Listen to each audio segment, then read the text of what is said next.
nis një rrugë gjatë në përbot.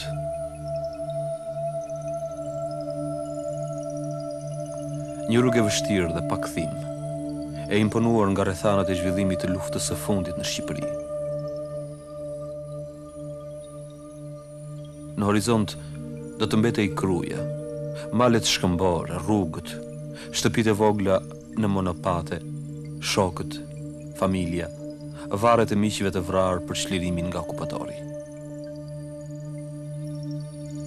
Ja amaneti i tij.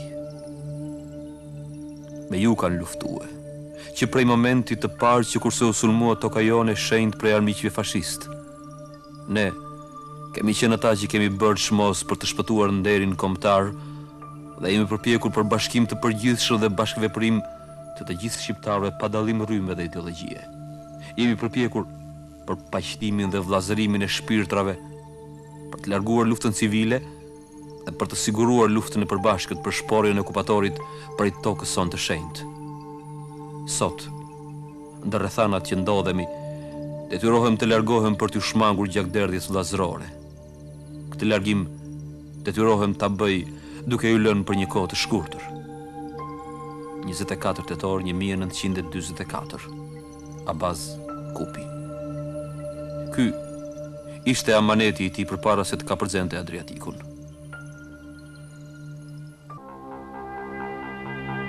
Këtu më 6 gusht 1888 lindi Abazi, i biri i Hasanit.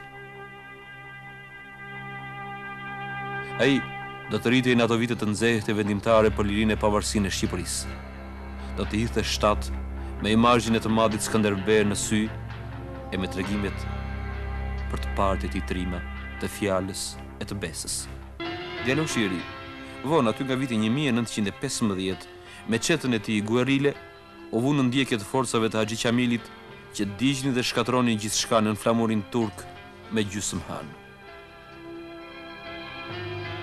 Ishte korik 1920 kur Abaz Kupi në krye të luftëtarëve të Shqipërisë së Mesme u ndodh për krah forcave të Bajramcurit. Aty, në frontin e luftës së përbashkët, u lidh një miqësi e gjatë burrash.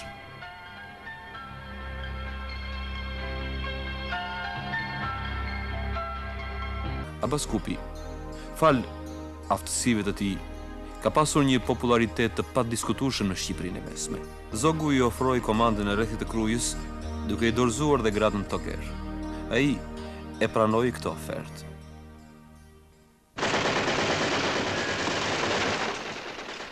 Në mëngjesin e 7 prillit 1939, trupat fashiste italiane filluan sulmin kundër Shqipërisë. Ishte zëria të dheut që thiri major Abaz Kupin të rezistonte përballë këtij rrebeshit të zjarrt.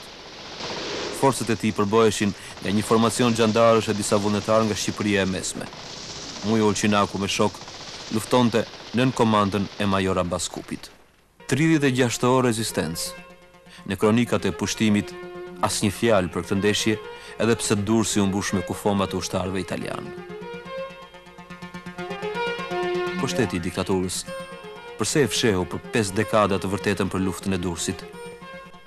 Vetëm e vetëm për të mos u përmendur emri i Abaz Kupit.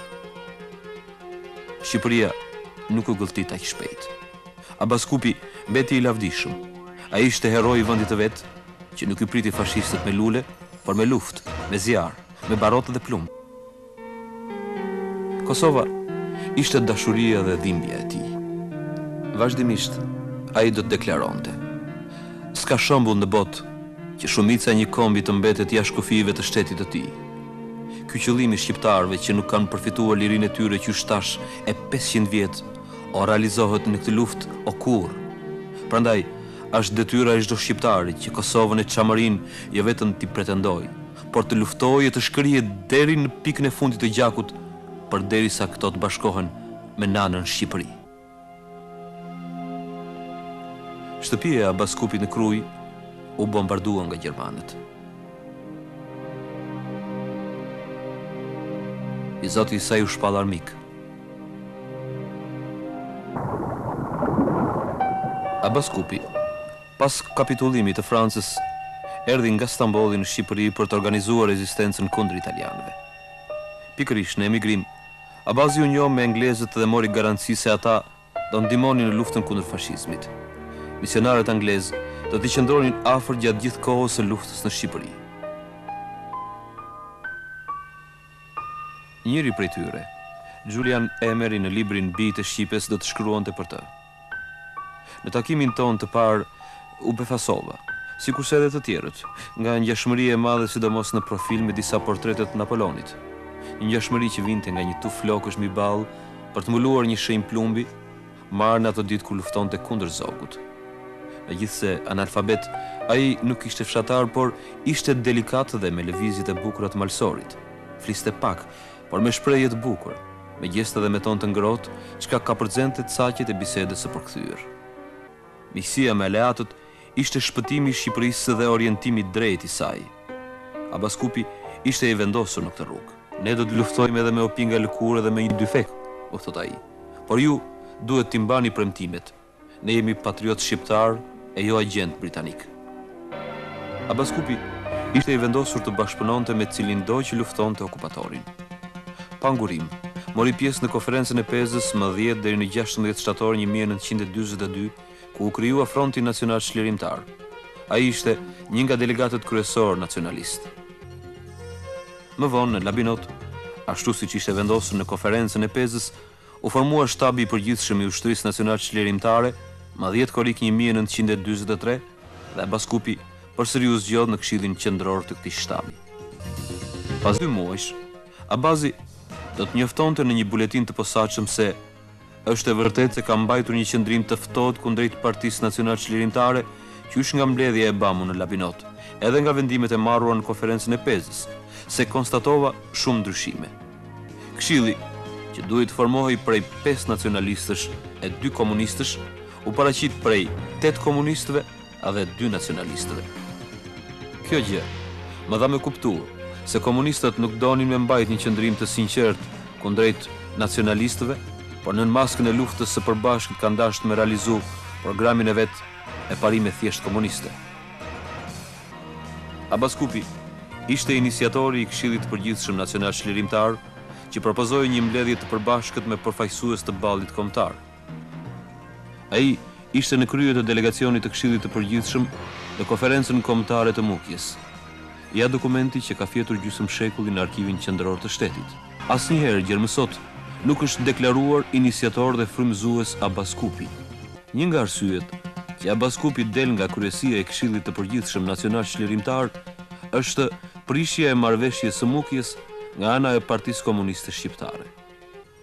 Kur pa shenjat e para të vllavrasjes, nuk doja me bë pjesë në një organizat që vret shqiptar për hatrin e të huajve, e ndoshta edhe me urdhën edhe dorën e të huajve. Për këtë kam fakte. A ka mëkat më të madh se shqiptarët të vriten si qend në rrugë pa i kaluar gjyqit. Më datë 4 gusht 1943 në orën 10, pasi morën vesh se ushtria italiane shkonte për mat, u nisën t'i presin rrugën. Plot në orën 7:10 të ditës së nesërme filloi luftimi, i cili zgjati 3 orë rresht dhe mbaroi me shpartallimin e plotë të ushtrisë armike. Humbjet e armikut janë mbi 150 të vrarë, 40 të plagosur, 7 robër, në mesin e të cilëve edhe një kolonel. Materiali i kapur është i panumërueshëm. Humbjet tona janë 1 i vrarë edhe 2 të plagosur në Komiteti për Shpëtimin e Shqipërisë. Populli fliste dhe thurte këngë për luftrat e Abaskupit në Borel, Klos, Gjurë Vogël, Dom Shilbatër, Kurdari e të tjerë. Abaskupi ishte për bashkimin e popullit shqiptar jo me fjalë, por me vepra. Me 26 gusht 1944, ai lëshonte thirrjen popullit shqiptar.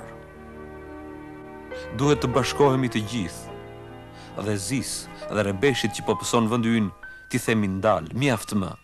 Le të zgjasim dorën njëri tjetrit, sepse vetëm një trupzim forcash të këtilla mund të sigurojë shpëtimin e Shqipërisë dhe shpëtimin nga zhdukja e përjetshme e popullit shqiptar.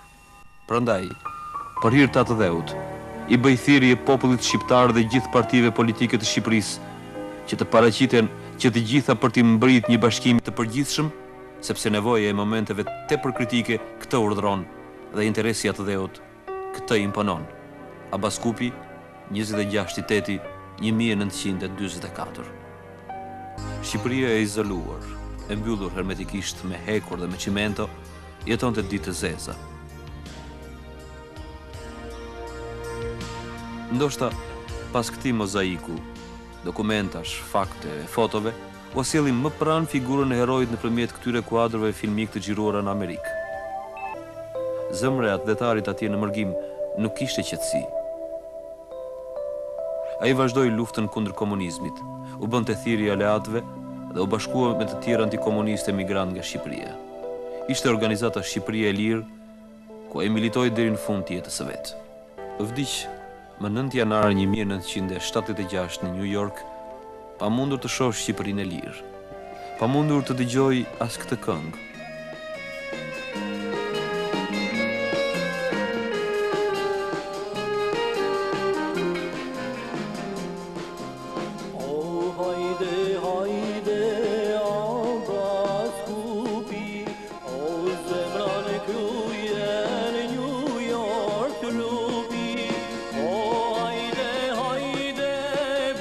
Shqiptari, sot i një